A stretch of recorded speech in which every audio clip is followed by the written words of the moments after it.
Oke, Assalamualaikum warahmatullahi wabarakatuh. Selamat datang kembali di video saya. Ini adalah video tentang petualangan saya belajar pemrograman atau bahasa pemrograman. Yang pada kali ini saya sedang mempelajari tentang bahasa pemrograman JavaScript. Dan pada kesempatan kali ini saya sedang mempelajari tentang raw function atau fungsi panah dari JavaScript. Oke, kita langsung saja ke videonya. JavaScript fungsi panah. Fungsi panah JavaScript semestinya. Fungsi panah JavaScript diperkenalkan pada S6 atau ECMAScript 2015. Fungsi panah memungkinkanmu untuk menulis sintak fungsi lebih pendek atau lebih ringkas. Jadi dengan fungsi panah ini kamu bisa menuliskan sebuah sintak fungsi yang lebih ringkas. Contoh, let fungsi kali sama dengan dalam kurung x, y fungsi panah x kali y. Ini maksudnya apa? Maksudnya adalah kita di sini membuat sebuah variabel dengan nama fungsi kali, di mana isi dari variabel fungsi kali ini adalah sebuah function atau fungsi yang mengalikan x kali y. Nah, fungsi ini adalah fungsi menerima parameter x dan y dan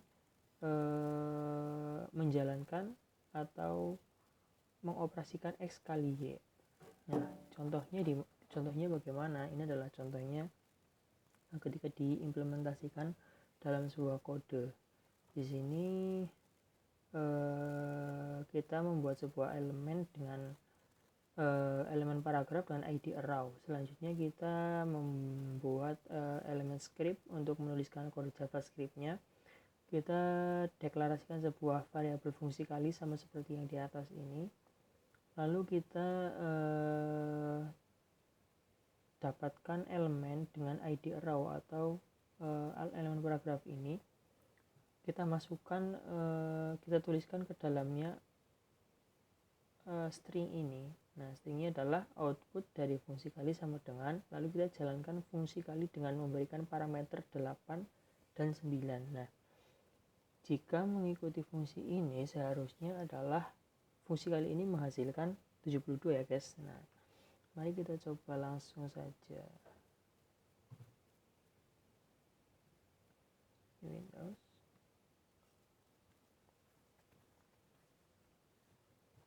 Nah, kita di sini kita open folder saja. Oke.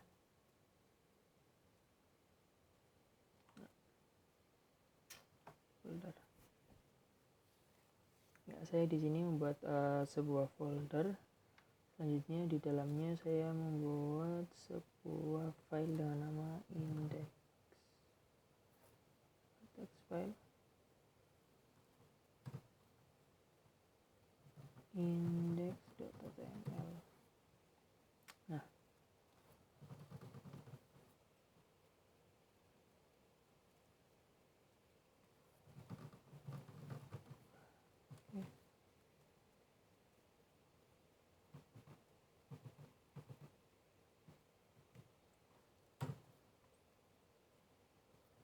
selanjutnya fungsi panah. Nah, kita buat seperti contoh ya guys, persis dengan ID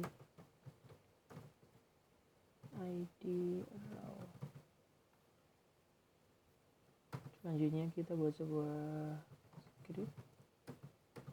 Dalamnya kita mendeklarasikan si kali sama dengan y.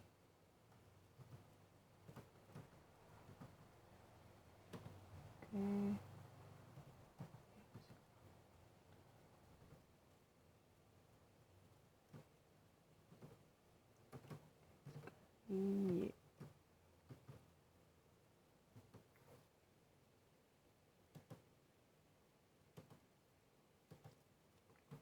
Seperti ini.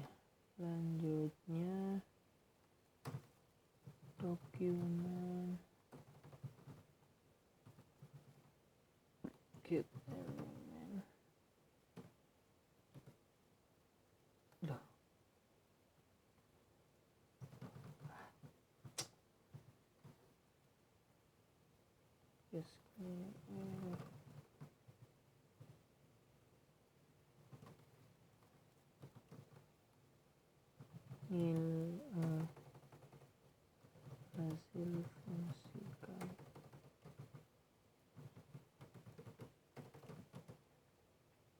tambah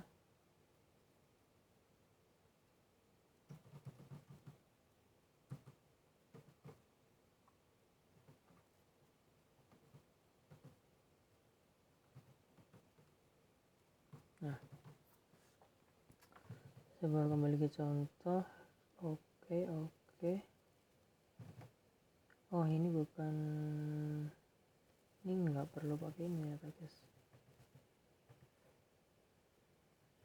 Nah, jadi cukup kayak gini. Nah, ketika kita jalankan ini harusnya menghasilkan 72. Kita coba ke live. Nah, kan guys, jadi seperti kita tahu di sini berarti fungsinya jalan. Hasil fungsi kalian ada 72. Nah, kita coba ini hapus 98. Nah, berhasil ya guys. Kita ke yang selanjutnya. Contoh lain. Nah, di sini ada contoh lain. Ini adalah contoh sebelum menggunakan fungsi panah. Di sini dalam contoh diberikan sebuah fungsi halau. Fungsi halau ini mengembalikan string itu halau kamu. Nah, ini ketika kita membuat sebuah fungsi tanpa menggunakan atau memanfaatkan fungsi panah. Nah, perbedaannya ketika kita membuat sebuah fungsi menggunakan fungsi panah, maka kita bisa membuang keyword function ini guys. Lalu kita menambahkan panah dan langsung return halo kamu. Nah, contoh nih, di sini kita buat fungsi baru, misal let halo sama dengan ini return halo kamu.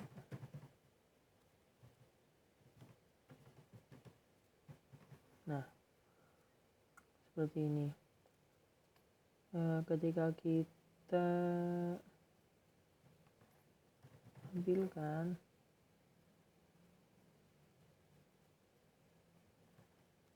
halo L, parameternya karena tidak menggunakan parameter, hapus saja. Maka harusnya bentar.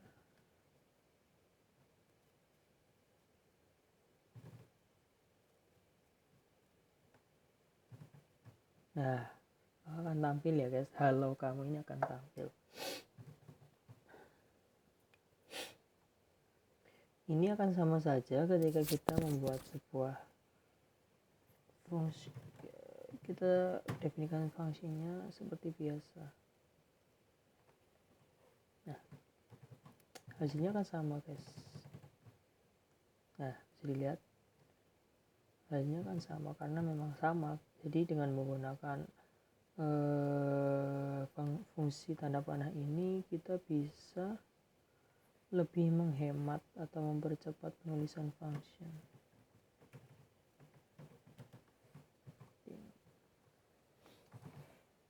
Lagi, bahkan ketika fungsi hanya memiliki satu statement atau pernyataan. Nah, yang namanya statement itu apa? Statement ini yang string ini guys, halo kamu ini. Dan statement tersebut hanya mengembalikan satu nilai. Artinya ketika sebuah fungsi yang kamu buat itu mengembalikan satu statement atau pernyataan, dan statement itu hanya memiliki satu nilai, kamu dapat menghilangkan tanda kurung kurawal dan keyword return. Jadi kita bisa menghilangkan return, kata-kata returnnya.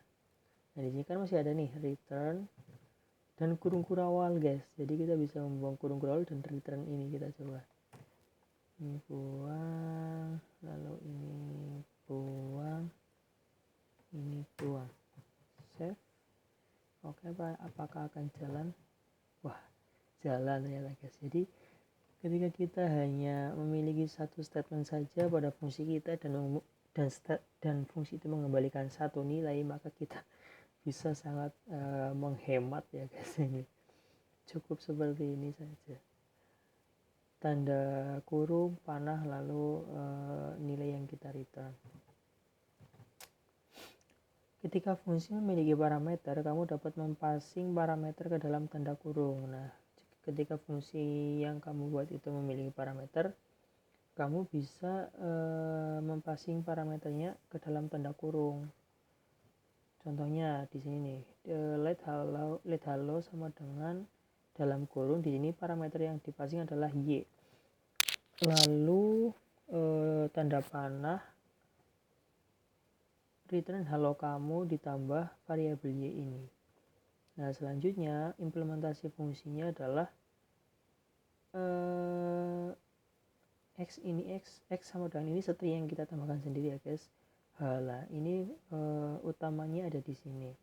Halo, lalu parameter apa yang kamu passing? Di sini yang parameter yang dipassing adalah string iya kamu. Nah, artinya ketika fungsi dijalankan harusnya halo kamu tambah y-nya adalah ini. Berarti halo kamu, iya kamu. Nah, kita coba guys. Nah, di sini artinya kita berarti tinggal kita tambahkan ya. Halo kamu tambah x. Misal saya x aja. Di sini x. Di sini halo kamu. Misal kita isikan nama orang. Misal apa ya? Halo kamu Zaitun. Nah, kita coba. Nah, maka Zaitun akan kita manipulasi di sini. Nah, maka Zaitun akan ditampilkan di sini. Jadi intinya adalah ketika kamu ingin memparsing variabel ke dalam function yang kamu buat ini menggunakan tanda panah, kamu cukup memasukkannya ke dalam tanda kurung. Nah, implementasinya seperti ini. Jadi pada fungsi yang dideklarasikan tambahkan variabel yang ingin kamu passing. Nah, selanjutnya untuk nilainya kamu tambahkan ketika fungsi itu dijalankan seperti ini. Coba. Oke, selanjutnya adalah bahkan faktanya jika kamu hanya memiliki satu parameter saja, kamu dapat membuang tanda kurung. Wah, gokil banget nih guys. Jadi kita bahkan bisa membuang tanda kurung dari parameter kita. Jadi kita cukup menuliskan seperti ini. Nah, ini kan x parameternya adalah x ya. Kita bisa menuliskan seperti ini ternyata guys. Tapi karena ini formaternya jalan, sebentar saya setting dulu formaternya. Jadi formater saya itu membuat otomatis seperti guys format. Nah, kita nonaktifkan dulu pilot. Oke, hapus lagi. Nah, ketika kita hanya memiliki satu parameter saja, kita bisa membuang tanda kurung pada parameternya. Nah, tadi ya, di sini kita memiliki tanda kurung guys. Nah, ketika kita hanya memiliki satu parameter x saja, kita bisa membuang tanda kurung ini sehingga menjadi seperti ini. Dan ketika kita jalankan, tetap jalan ya guys. Coba kita ganti di sini Umarun. Tuh, halo kamu Umarun. Menarik sekali ternyata guys. Nah, this dalam fungsi panah. Nah, sebelumnya kita telah membahas tentang kata kunci atau keyword this. Nah, sekarang kita akan membahas bagaimana keyword this ini bekerja dalam fungsi panah. This memiliki perilaku yang berbeda ketika berada dalam fungsi panah. Nah, jadi kemarin kita kan sudah membahas perilaku dari keyword this ini ketika berada dalam function. Nah, ketika berada dalam fungsi panah pun this ini memiliki perilaku yang berbeda. This pada fungsi panah tidak ada pengikatan atau binding. Kemarin kan kita sudah pelajari bahwa this di dalam fungsi panah itu misal ketika this sendiri dia berarti mengacu ke objek window, atau ketika this berada dalam objek berarti dia mengacu ke objek saat ini. Nah, pada this jika berada di fungsi panah dia tidak memiliki pengikatan. Jika pada fungsi reguler this mengacu pada objek memanggil function, pada fungsi panah this akan mengacu pada objek yang mendefinisikan fungsi panah. Nah kemarin pada contoh this adalah this itu akan mengacu ke objek yang memanggilnya, sedangkan jika pada fungsi panah ini this itu akan mengacu ke objek yang mendefinisikannya. Nah contohnya seperti apa, ntar kita contohkan.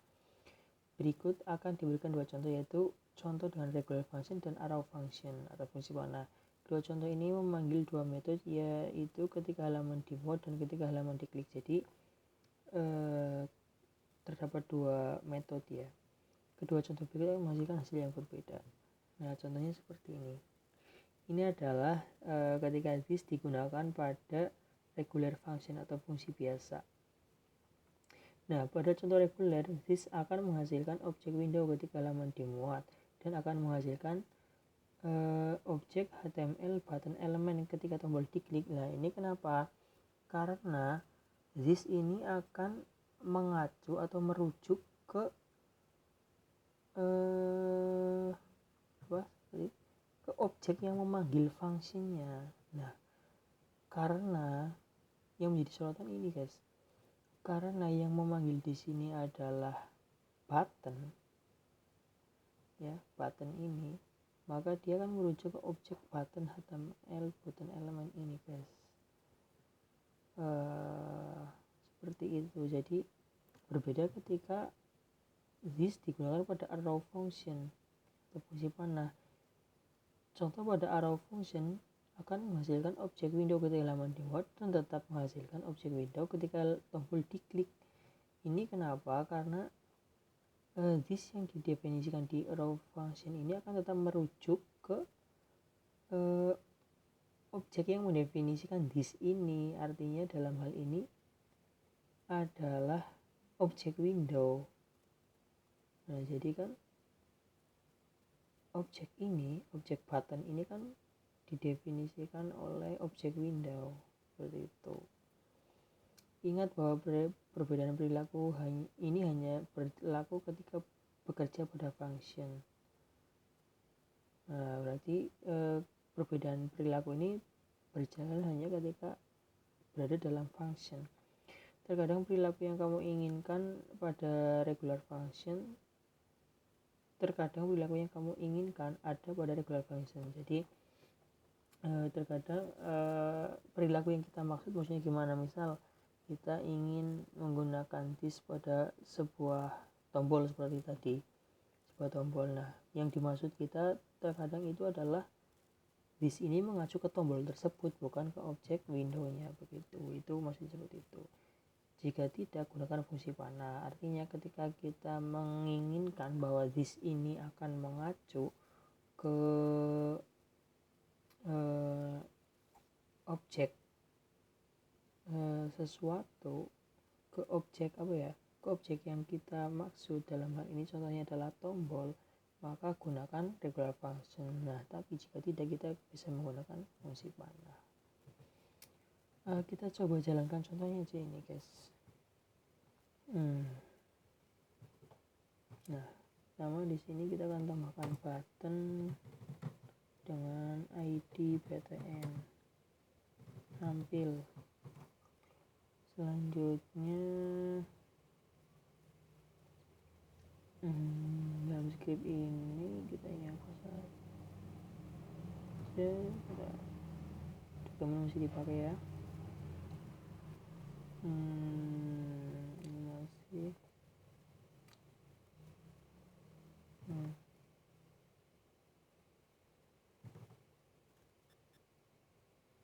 oke. Nah udah halo,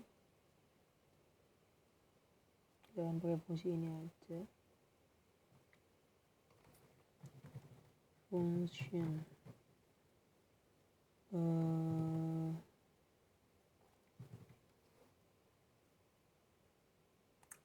nah di sini kita memakai regular function, kita akan menggunakan seperti ini.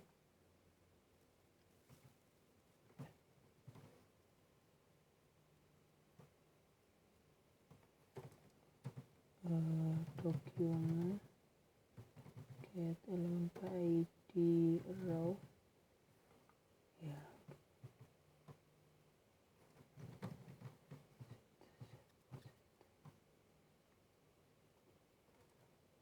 row inner tml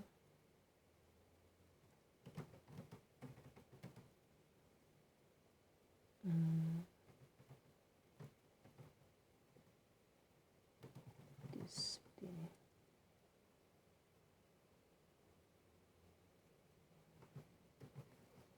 Nah, selanjutnya adalah kita eksekusi.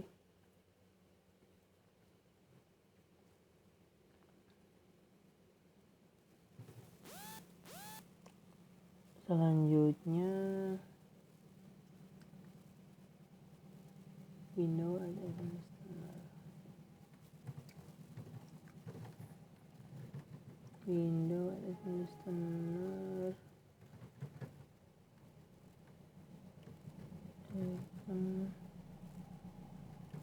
Listener. Ini. Word.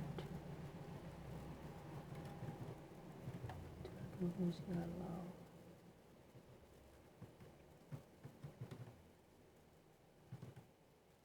Selanjutnya document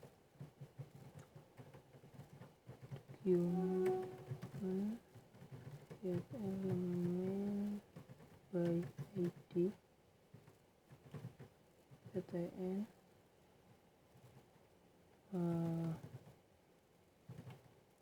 add event listener.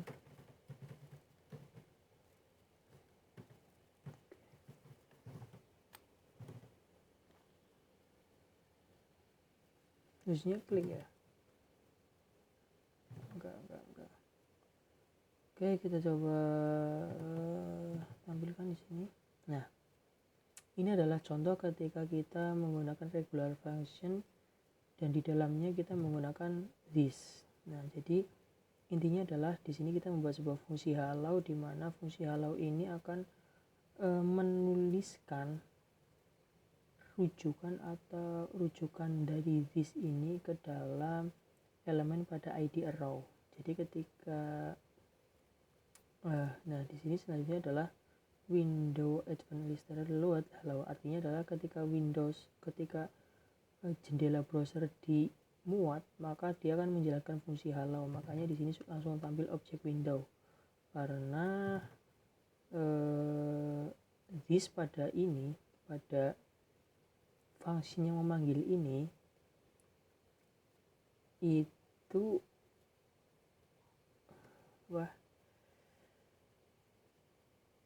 dimiliki oleh objek window.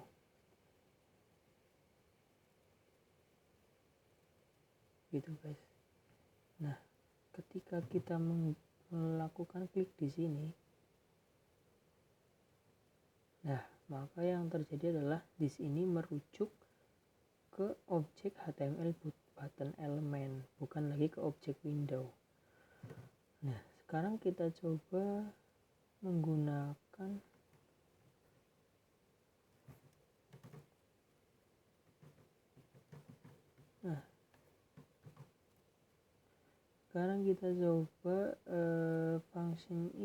fungsinya kita menggunakan tanda panah, bukan menggunakan function biasa.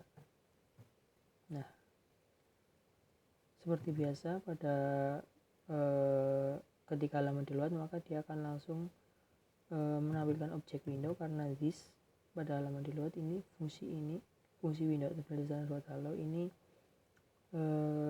memanggil fungsi hello ketika halaman dimuat. Nah, ini this karena this pada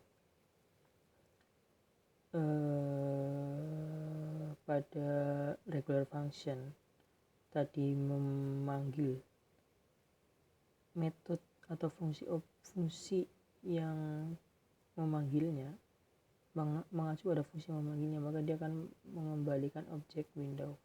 Sedangkan pada fungsi panah ini di sini akan selalu mengacu ke objek window atau fungsi yang mendefinisikannya. Dalam hal ini adalah objek window. Nah, maka ketika kita klik tombol, dia akan tetap mengacu kepada objek window karena di sini mengacu ke objek yang mendefinisikan disk tersebut. Nah, yang mendefinisikan disk ini apa? Yaitu objek window. Ya, mungkin sangat susah dipahami ya guys, saya juga lumayan mumet dalam hal disk ini ketika mengacu kemana. Ya, intinya seperti itu. Semoga bisa bermanfaat dan selamat dan sampai jumpa ke video selanjutnya. Oke, mungkin sekian dari saya. Wassalamualaikum warahmatullahi wabarakatuh.